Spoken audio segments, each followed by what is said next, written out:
Olá pessoal, estamos dando início a mais uma aula de Direito do Consumidor. Hoje nós vamos tratar um pouquinho da responsabilidade civil dentro do direito do consumidor, dentro das relações de consumo, né? E por que que a gente vai tratar especificamente da responsabilidade civil aqui dentro do Código de Defesa do Consumidor? Porque ele tem algumas particularidades em relação às relações civis comuns comerciais, né? Que vão dar um tratamento um pouquinho diferente e vão trazer algumas decisões, principalmente no STJ, nos tribunais inferiores, que podem às vezes gerar certas dúvidas, podem às vezes até gerar discordâncias, né, em relação a algumas decisões, mas isso porque a gente vai ver que a responsabilidade aqui, a forma de ver essa responsabilidade, ela é um tanto diferente, ela é um tanto específica, né? Os requisitos, eles apesar de serem, na teoria, os mesmos, só que diminuídos, né, para a responsabilização civil, eles aqui têm uma outra característica, têm uma outra visão, principalmente por conta daqueles princípios protetivos do consumidor que a gente já viu lá atrás nas primeiras aulas e que geram, portanto, uma necessidade dessa visão um pouco diferente do assunto, né? Uma análise um pouco diferente do assunto. Então nós vamos ver que desde o processo, né, o processo em si é diferente, até lá atrás, lá no direito material, os próprios requisitos dessa responsabilização civil, eles vão ser um pouquinho diferentes, vão ser olhados de uma forma um pouquinho diferente dentro das relações que envolvem, né, consumidor e fornecedor. O primeiro ponto que eu queria passar aqui é a questão da diferença entre a responsabilidade objetiva e a responsabilidade subjetiva. Vamos lá. Então nós aprendemos lá atrás, lá no direito civil, que a responsabilidade civil ela se dá por um ato, por um dano, pelo nexo causal entre esse ato e esse dano e a comprovação de culpa ou dolo no alcance desse resultado.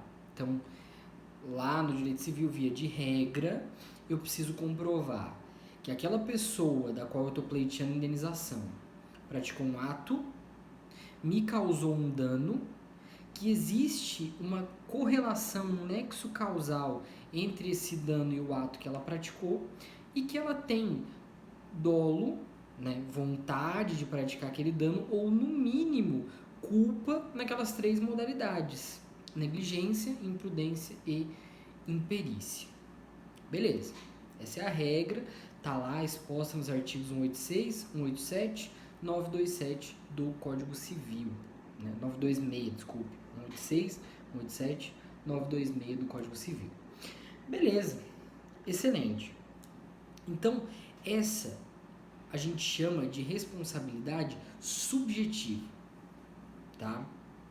Então, eu vou ter que pessoalmente comprovar que aquele dano ocorreu por uma vontade ou, no mínimo, por uma negligência, por uma imprudência, por uma imperícia daquela pessoa.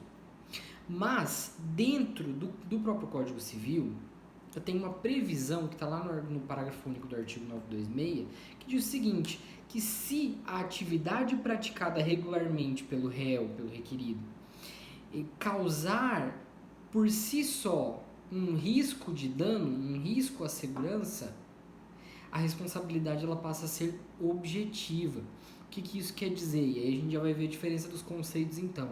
O que isso quer dizer? Que eu não preciso comprovar que ali houve culpa ou dolo na prática do ato e na consequência que é o dano que foi causado. Então eu só preciso que haja um ato, que haja um dano e que haja um nexo causal entre ambos. Não preciso que haja culpa nem dolo para que aquela pessoa seja responsabilizada. E ali, no direito civil, né, essa exceção ela ocorre principalmente por conta justamente do caráter de exceção que é a atividade que gera uma constante sensação de insegurança, uma constante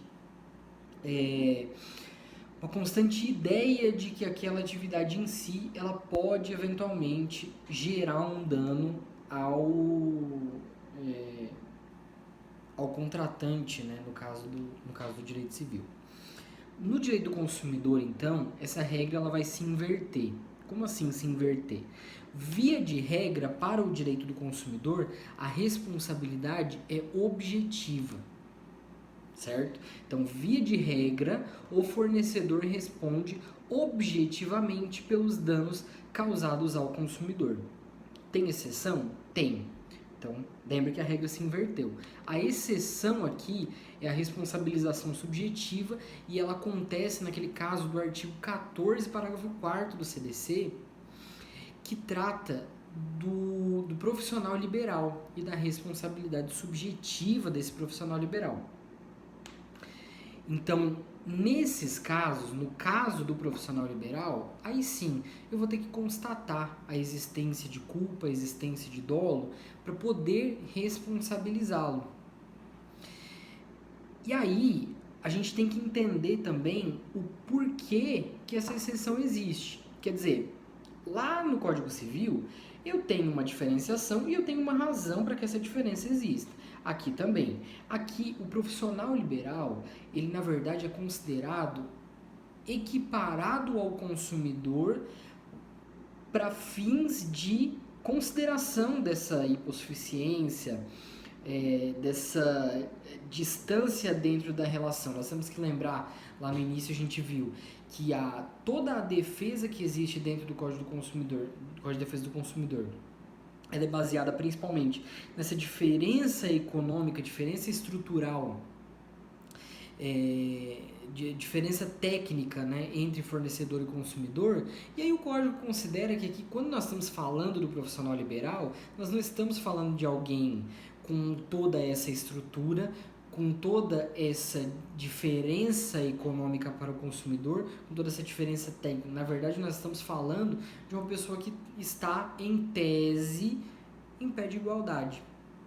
E aí, por estar em pé de igualdade, eu preciso, sim, comprovar todos aqueles requisitos para poder responsabilizá-lo por eventual dano. Então, isso cabe, por exemplo, para advogados, para médicos, para engenheiros, todos os tipos de profissionais liberais. Bom, estabelecemos então que a regra dentro do Código de Defesa do Consumidor é a responsabilização objetiva, sem a necessidade de comprovação de dolo e culpa, e a exceção é a responsabilização subjetiva e que só cabe aqui para os profissionais liberais. No Código Civil, um pouquinho diferente, como a gente viu. E por que no Código de Defesa do Consumidor se decidiu colocar a responsabilização objetiva como regra? Né? Em que se funda isso, vamos dizer assim?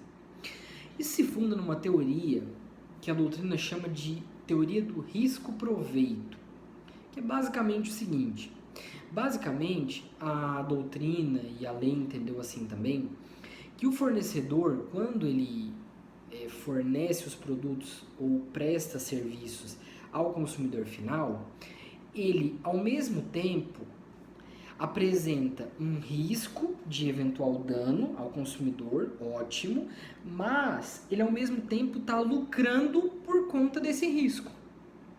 Ou seja, ele está retirando um resultado econômico desse risco a que ele está expondo o consumidor. E por conta desse proveito que ele retira do risco, a doutrina entende que ele deve responder objetivamente quando esses danos, ainda que eventuais, acontecem. Porque isso já está, digamos, dentro daquele proveito que ele retirou em todas as vezes, vamos supor assim, que ele vendeu aquele produto que ele tem e que nada aconteceu. Então, dali, ele tirou um proveito que é grande o suficiente para que ele responda quando, eventualmente, aquele mesmo produto apresentar um defeito, por exemplo, né? e causar lá um dano, seja um dano, a gente vai ver isso mais pra frente a diferença, mas seja um mero vício, né, seja um estrago do produto, ou seja um dano efetivo que atinge inclusive o próprio consumidor, seja na sua moral, seja fisicamente e assim por diante. Beleza? Continuamos na segunda etapa da aula.